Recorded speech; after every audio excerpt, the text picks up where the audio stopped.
où on est là aujourd'hui? Aujourd'hui, on est à Paris, on est dans le 7e, on est en train de manifester avec tous les buralistes contre ce décret, justement. Pourquoi le décret, vous pouvez l'expliquer? C'est l'interdiction de fumer dans les lieux publics. Nous, on est là pour dire qu'il faut continuer à fumer. Vous êtes pour le tabac à fond, quoi? Nous, on est pour le tabac et surtout dans nos commerces. Ça vous embête pas les gens qui vous fument dessus toute la journée dans votre tabac? Mais c'est un choix.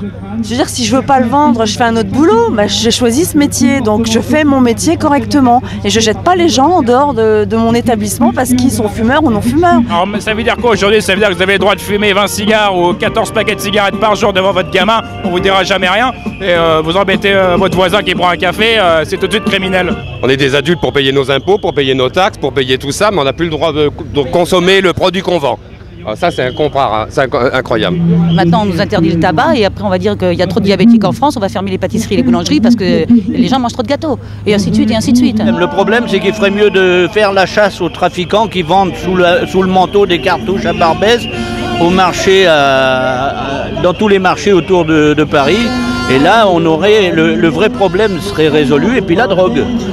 Mais nous, on est quand même des collecteurs d'impôts pour le tabac, pour la Française des Jeux, pour le PMU. On vend les timbres postes, on vend les timbres fiscaux, et c'est là le problème. Enfin, c'est de la folie. Je veux dire, quand l'État prend 80% des taxes, pourquoi ils ont qu'à nous interdire carrément la vente des tabacs? On n'a plus de tabac en France et on sera content. Voilà. Vous comprenez les gens comme les non-fumeurs qui disent qu'il faut nous laisser notre liberté aussi de ne pas fumer? Moi, je suis tolérante en tout, donc j'estime si je fume, je sais ce que je fais. Celui qui ne supporte pas la cigarette change de trottoir. Mais je pense que c'est des gens qui n'ont jamais fumé et puis qui ne savent pas vivre, ils n'ont aucune vie devant eux, ils n'ont pas de loisirs, ils ont rien. Alors qu'on fasse des établissements fumeurs, des établissements non fumeurs comme en Espagne, et c'est très bien. Et les établissements non fumeurs, ils vont s'en foutre plein les fouilles. Et la carte électorale, pourquoi? Pour dire que vous êtes prêt à voter des sanctions? Ah oui, prêt à voter des sanctions, oui. Voilà. Est-ce que vous menacez sur le vote aux prochaines élections? Ça risque fort de se jouer, oui. Vous avez peur qu'ils vous suppriment le cigare finalement après? Vous avez vu la tête que j'ai, l'âge que j'ai? Celui qui a envie de me supprimer quelque chose, il est peut-être pas né encore. Vous allez vendre quoi du coup s'ils interdisent le tabac? On va se limiter, je sais pas, on verra bien, on va falloir s'adapter. Vendre quoi? Dans les espaces qu'on a tout petits, vendre quoi?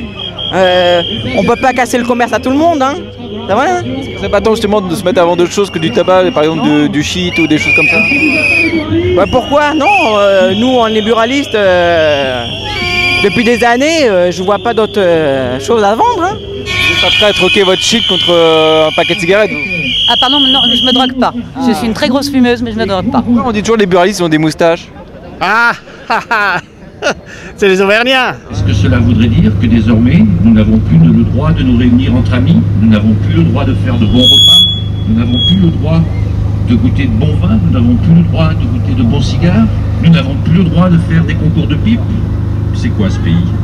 Est-ce que vous avez déjà participé à un concours de pipe, vous, par exemple? Pipe non, cigare seulement. Un concours de pipe, c'est quelque chose qui ne se passe pas dans le bois, mais qui se passe entre gens spécialistes de la pipe. Entre hommes, quoi, faut le dire. Ça dépend, il y a des femmes qui sont spécialistes aussi dans la pipe. Hein. Et ça marche comment? Vous avez déjà vu? Ça doit être, à mon avis, celui qui arrive à fumer une pipe le plus longtemps possible, sans l'éteindre. À mon avis, c'est ça, et la faire durer le plus longtemps possible. 1789, ça a été la première révolution, c'était les Français qui l'ont faite. Donc je pense qu'on sera peut-être les premiers à faire la première révolution pour les espaces fumeurs et non fumeurs.